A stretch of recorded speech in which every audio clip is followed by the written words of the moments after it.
जय माता। चरणं शरणं रमाम्बिगे, चरणं शरणं त्र्यम्बके। Truth is her substance, infinity is her body, silence is her word, this extended universe is her holy altar. Being is her only worship. Her the thought cannot encompass, knowledge cannot reach. Pains of praise empty themselves into utter nihility, for her might is matchless, beyond understanding of human mind. Divine Mother Sree Rama Devi.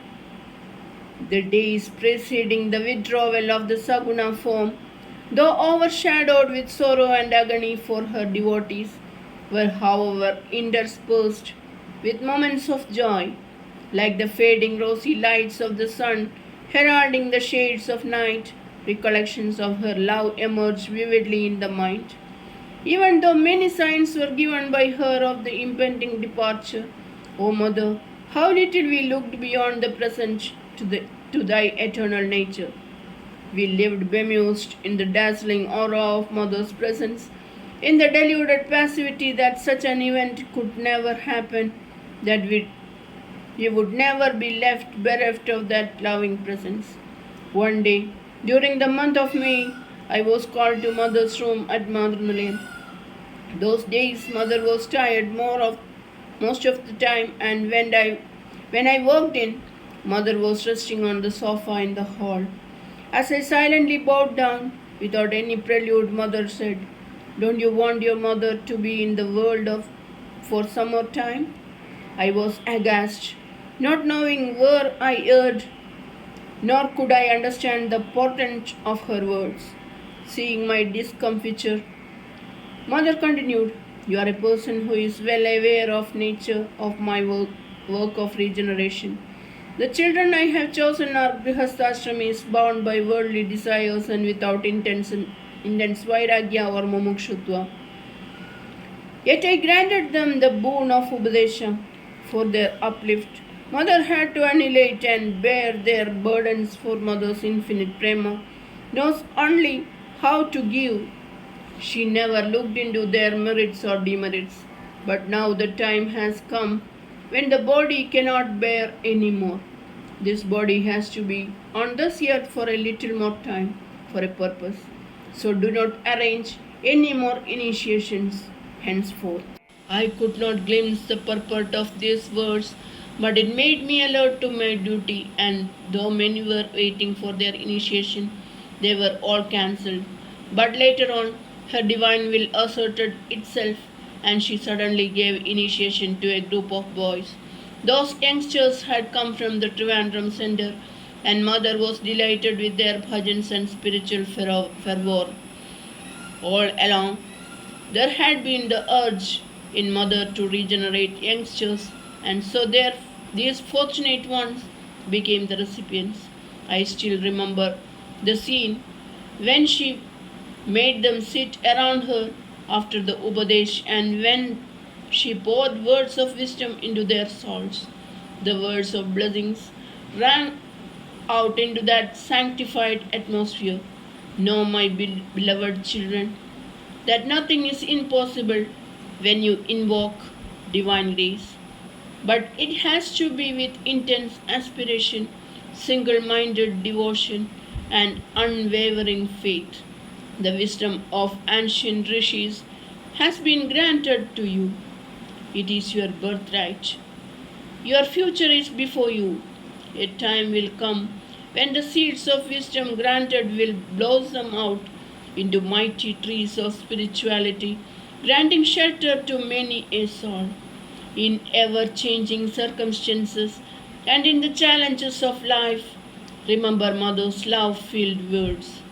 Remember how all of you were seated at Mother's feet today, and how Mother yearned for your spiritual growth. Then Mother is in this form, will not be with you, but my beneficent power will be ever with you to guide, to protect, and to bless. Your endeavor is to never forget this truth and cling to Mother at all times. Mother sat still and silent, and those young hearts, warmed by mother's benediction, sat with heads bowed in mute adoration. Later, mother told me, my heart is full of happiness that the Atmopadesh was given to the young ones. The gift I have given is the seed of self realization. Now the effort is theirs to nurture and tend the seed and taste the fruit in this life itself. This seed will never go waste. If not in this life, then in the next or the one after, it will flower and take the soul to liberation. This Guru Parampara too will endure, and the coming generation will be the ones to fully realize the truth of Mother's Avirbhava. In the days that followed, it was as though we were under a spell, waiting and watching, we knew not for what. Did we subconsciously perceive the coming of an infinite void? As I had written elsewhere, during the 30 years of close contact with Mother, she had revealed ever and anon glimpses of her plan and purpose. Some I could not grasp, then and they became intelligible only later. But the words and acts remained imprinted in my being, flashing out understanding as events and happenings surfaced. When there was not the intuition to rise up to her will, we were chastised and taken to task by her. Thus, ignorance and egoism were gradually destroyed, and we got glimpses of her will and purpose. During those days, before she became seriously ill, many were the times I was called to her side. I had written many chapters of this book, and she had taken them from me for perusal. In August, I was called upstairs, and she handed over the manuscripts to me and said, I have gone over this and at some places made some corrections. Now it is your duty to bring it out as a book. I will not be looking into it any more, for I have other important work to be done now. But my approval and blessing will guide you always to accomplish this great task. Twice before, Mother had told me about the important work that she still had to do, but it was not for me to wonder, even in my mind, that what that work was. As I came out, Tara Devi was there, and when she saw the manuscript in my hands, she smiled enigmatically and said, Do you know what Mother's work is these days? She is by Dr. Pai's side all the time, pouring into his ears the quintessence of her teachings. She does not leave him alone even when he is resting. She once said, You may feel all this is going in from one ear and going out by the other, but one day all this will come out to enlighten my children. Sometimes Mother's words and actions confuse our human limitations with their seeming insignificance. The divine significance underlying them are fully understood only later. Indeed, many a time it was Tara Devi who helped me to gain insight and act according to Mother's will. Unknown to us, time was running short. Her infinite love was reaching out to us, murmuring into each ear to rise up to deserve her trust. More and more, our thoughts centered on her in a depth and concentration never felt before. Another day, during that period, when I was called up, I found Mother lying down. In the dim light, I could see the swelling all over her face and body.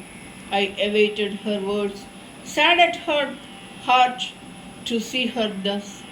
Earlier, a young couple had arrived in Shaktinagar, overwhelmed with the grief of losing their child in an accident. There was no public darshan then, because of mother's deteriorating health. On seeing me, mother said, "Those suffering souls have come seeking solace after losing their child.